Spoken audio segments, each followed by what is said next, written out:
লিল্লাহি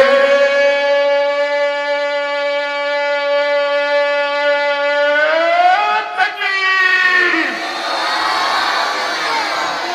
লিল্লাহি তাকবীর। আল কোরআনের আলো দুনিয়ার মুসলিম খালেদা হাসিনা। আপনাদেরকে একটু অবজার্ভ করে দেখলাম, মেমোরি ফ্রেশ আছে না ঘুমের মধ্যে আছে? সম্মানিত ভাইরা আমার দিকে একটু তাকান, মনোযোগ দিয়ে কথাগুলো শোনেন।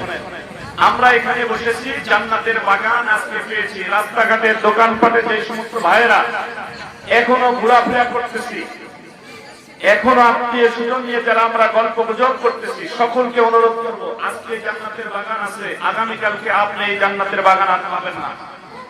আগামীকালকে গল্প করার মতো সুযোগ পাইলে পাইতে পারে, কিন্তু এই জান্নাতের বাগান আর এই জায়গায় পাওয়া যাবে।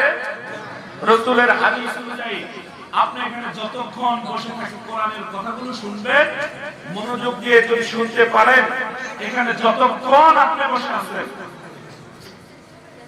যতক্ষণ আপনি বসে থাকবেন, এখানে বসে থাকা অবস্থায় যেই সময়টা আপনি ব্যয় করবেন, আল্লাহর আদালতে আল্লাহর কাছে এই সময়ের আর হিসাব দিতে হবে না। সুবহানাল্লাহ বলেন।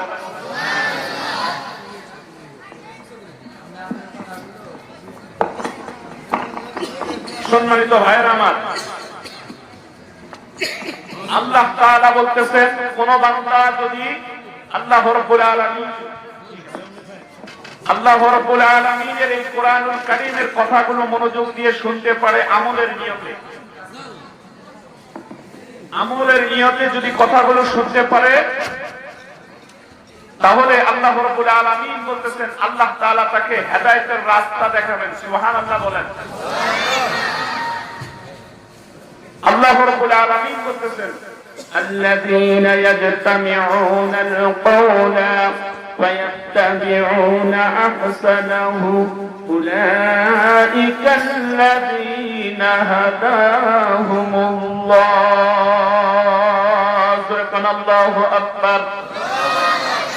আল্লাহ রাব্বুল আলামিন বলতেছেন, দুনিয়ার মানুষ, কোন ব্যক্তি যদি আল্লাহর কালাম মনোযোগ দিয়ে শুনতে পারে আর ওই কথাগুলো শোনার পরে যদি আমল করতে পারে, আল্লাহ রাব্বুল আলামিন বলতেছেন উলাইকাল্লাযীনা হাদাহুমুল্লাহ, আমি আল্লাহ রাব্বুল আলামিন তাদেরকে হেদায়েতের রাস্তা দেখাবো, হেদায়েতের পথ দেখাবো। অর্থাৎ আল্লাহ রাব্বুল আলামিন যে হেদায়েতের রাস্তা দেখাবেন, মুফাসসিরিনে কেরাম বলতেছেন আল্লাহ তাআলা